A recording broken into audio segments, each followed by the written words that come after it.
সংসদের 3 দিনের বিশেষ অধিবেশনের দ্বিতীয় দিনে বড়সড় পরাজয়ের মুখে পড়ল শাসক শিবির এনডিএ।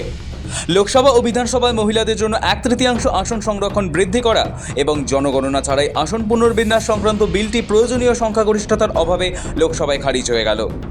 দুদিন ধরে আলোচনার পর শুক্রবার বিলটি পেশ হলে ভোটাভুটির পর দেখা যায় বিলটির পক্ষে 298টি ভোট পড়লেও বিপক্ষে পড়েছে 230টি ভোট। সংবিধান সংশোধন সংক্রান্ত বিল পাশের জন্য 2/3 সংখ্যাগরিষ্ঠতা প্রয়োজন ছিল। ভোটাভুটিতে অংশ নিয়েছিলেন 528 জন সাংসদ। বিলটি পাশ করাতে প্রয়োজন ছিল 2/3 সমর্থন অর্থাৎ 352টি ভোটের। অর্থাৎ বিলের সপক্ষে 352টি ভোটের দরকার ছিল, যা মেলেনি। তাই এই ফলাফল মোদী সরকারের জন্য এক বড় ধাক্কা হিসেবে দেখা হচ্ছে। 3টি বিল ও কেন্দ্রের কি পরিকল্পনা ছিল? 3 দিনের বিশেষ অধিবেশনের 3টি বিল পাশ করাতে সক্রিয় ছিল, যার প্রথমটি ছিল লোকসভা ও বিধানসভাগুলিতে মহিলাদের জন্য 1/3 আসন সংরক্ষণ। এই বিলের নাম নারী শক্তি বন্দন অধিনিয়ম। লোকসভা ও বিধানসভায় 33% নারী সংরক্ষণ, লোকসভার আসন সংখ্যা বাড়িয়ে 850 করা।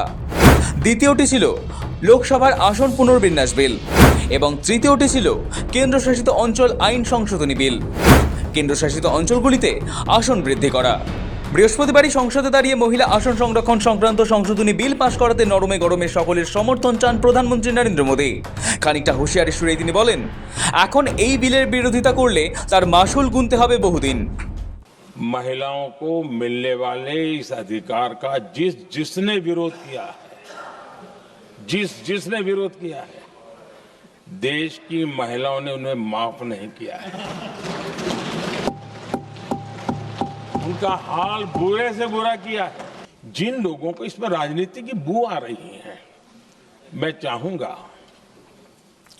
कि वो खुद के परिणामों को पिछले 30 साल में देख ले। फायदा उनका भी इसी में रास्ता दिखाता हूं। इसी में फायदा है कि जो नुकसान हो रहा है उससे बच जाओगे। जो आज विरोध करेंगे उसको लंबे समय तक कीमत चुकानी पड़ेगी। বিরোধীদের কড়া আপত্তি ও যুক্তি। বিলটি পেশ হওয়ার পর থেকেই বিরোধীরা সরব হয়েছিলেন।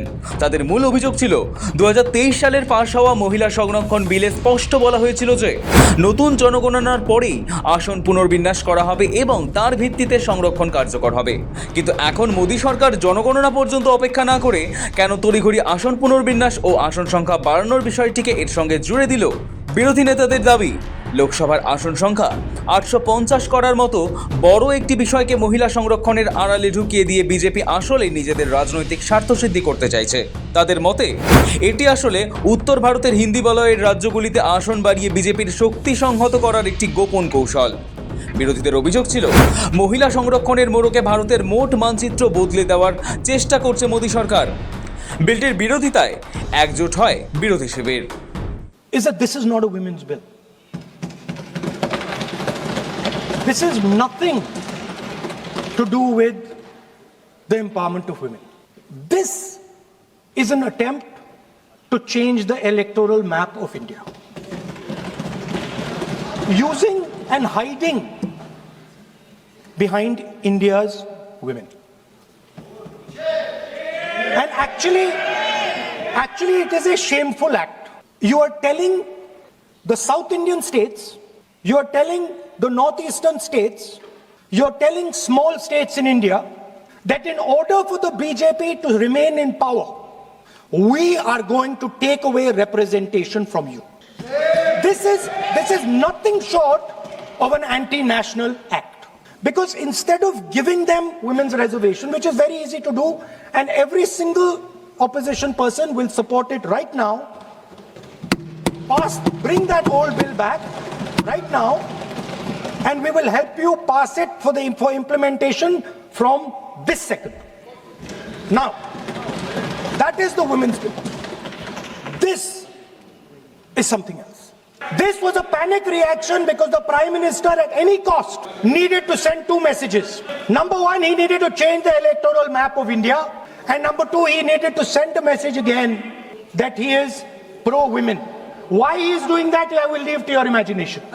Across the country, southern states, smaller states, northeastern states, they do not worry.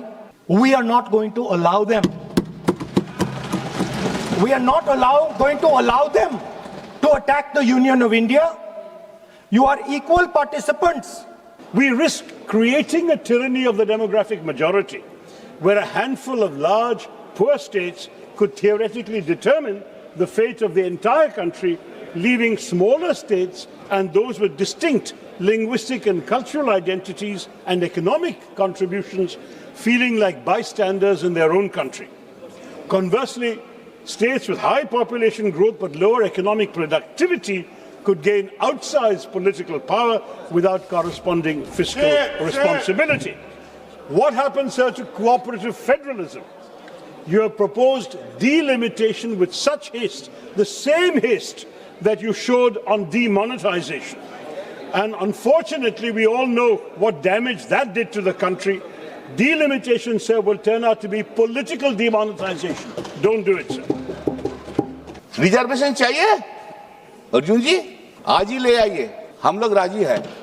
अभी जो स्ट्रेंथ है उसमें 50% वुमेन रिजर्वेशन कर दीजिए, पूरा आप लोग ले आइए।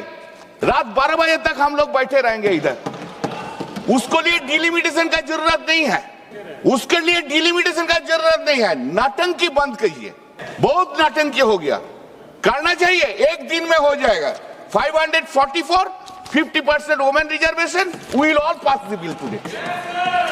हम लोग सब राजी है, कर दीजिए ना। हिम्मत नहीं है आपको, हिम्मत नहीं है, आप जानते हैं, हम आंकड़ा बोलेंगे आपको। आप लोग कचरना नहीं चाहते, आप लोग पार्टी में भी नहीं किया है, आप लोग क्या करेंगे? বিজেপির পাল্টা অভিযোগ, বিল খারিজ হওয়ার পর শাসক শিবিরের দাবি বিরোধীরা আসলে মহিলাদের আসন সংরক্ষণের বিরোধী, তাই তারা এই ঐতিহাসিক পদক্ষেপকে বাধা দিল। कांग्रेस पार्टी मानसिक रूप में दिवालिया हो चुकी है। कांग्रेस पार्टी खुद को अपना महिला विरोधी चरित्र को उजागर किया, एससी एसटी ओबीसी विरोधी मानसिकता का उन्होंने उजागर किया। संविधान को लेके घूमते हैं, लेकिन सारे गैर संवैधानिक काम उन्होंने आज किया है। हम देश की जनता के पास जाएंगे।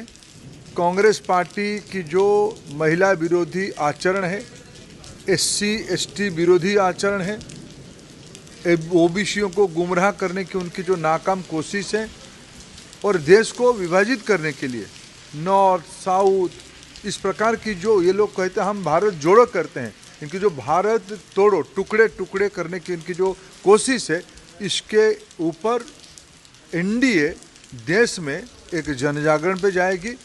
कांग्रेस पार्टी और विपक्षियों को भारत की महिलाओं का गुस्सा झेलना पड़ेगा। मैंने तो कल ही बता दिया, ये काला दाग कांग्रेस और उनके साथियों के ऊपर लग गया है, वो ज़िंदगी भर साफ नहीं कर पाएगा। ये तो मैं मानता हूँ कि देश के लिए भी एक काला दिवस रहा है, और ये काला दाग कांग्रेस और उनके सारे साथी हैं उन पर लग गया है, जो मिटा नहीं पाएगा। যদিও কেন্দ্রের পক্ষ থেকে আসন বৃদ্ধি ও সংরক্ষণের বিষয়টি একসঙ্গে জুড়ে দেওয়ার কোনো সদুত্তর না মেলায় ক্ষুব্ধ বিরোধী সাংসদরা। महिला विरोधी माइंडसेट की वो कह रहे हैं जिन्होंने हाथरस में कुछ नहीं किया, जिन्होंने उन्नाव में कुछ नहीं किया, जिन्होंने मणिपुर की महिलाओं के लिए कुछ नहीं किया, जिन्होंने खिलाड़ियों के लिए कुछ नहीं कहा, ये कह रहे हैं कि हमारा विरोधी माइंडसेट है महिलाओं का। अरे महिला का हक है बोल के तो हम लोग हराए इनको, महिला का हक है बोल के तो हम इनको हराए, क्योंकि हम लोग तो 38% ऐसे ही बिना बिल का भेज दिए। बीजेपी को चैलेंज देते, भेजिए ना 38%। सरकार का बिल गिरा है इसमें बहुत ही खुश है, क्योंकि ये बिल के अंदर, ये बिल से ये पूरा भारत का बंटवारा करके बेआईनी बेकानून विदाउट द 2000 2011 सेंसस फ्रीज हटा के वो डिलिमिटेशन करने वाले थे। ये महिला का कोई मुद्दा था ही नहीं। We all unanimously passed the 23rd Women Reservation Bill. We are for Women Reservation Bill. Now the government has to act immediately to implement the Women Reservation Bill for 2029 election. Their agenda is to link with the women reservation, link with the delimitation with the women reservation failed yesterday. Women reservation never failed. Their agenda to link delimitation with the women reservation failed. Why? Because they want to do a delimitation according to their convenience, like Assam and Jammu and Kashmir. They want to cut short the entire constituency according to their convenience. That has been failed. শুক্রবারই X হ্যান্ডেলে তৃণমূলের সর্বভারতীয় সাধারণ সম্পাদক অভিষেক বন্দ্যোপাধ্যায় লেখেন, লোকসভায় আসন পুনর্বিন্যাস বিল না হওয়ায় বিজেপি অস্বস্তি এখন প্রকাশ্যে। মহিলা সংরক্ষণ বিলটিতে সংশোধনী এনে পেশ করা হলে 2023 সালে তা সর্বসম্মতিতে পাশ হয়েছিল। এনডিএ সরকার যদি সত্যিই মহিলাদের প্রতি আন্তরিক হয় তবে তাদের উচিত 1/3 আসন সংরক্ষণে সেই বিলটি কার্যকর করা। তৃণমূল এই বিষয়টিকে সমর্থন করে বর্তমানে সংসদে তৃণমূলের মহিলা প্রতিনিধি 41%-এরও বেশি। অভিষেক বলেন, লোকসভার আসন বাড়িয়ে 850 করা এবং 2011 সালের জনগণনার ভিত্তিতে আসন পুনর্বিন্যাস চেষ্টার ন্যায্যতা ও ভারসাম্য নিয়ে গুরুতর প্রশ্ন রয়েছে। অভিষেকের দাবি, এনডিএ সরকারের সময় ফুরিয়ে এসেছে, তাদের তৈরি করা ভ্রম এখন মানুষের কাছে স্পষ্ট। আসলে লোকসভায় বিলটি খারিজ হওয়ার ফলে 2029 সালের নির্বাচনের আগে নারী সংরক্ষণ কার্যকর হওয়ার বিষয়টি আবারও ঝুলে গেল। বিশেষ অধিবেশনে শাসক দলের এই হার জাতীয় রাজনীতিতে বিরোধীদের মনোবল অনেকটাই বাড়িয়ে দিল। ব্যুরো রিপোর্ট, সময়, কলকাতা।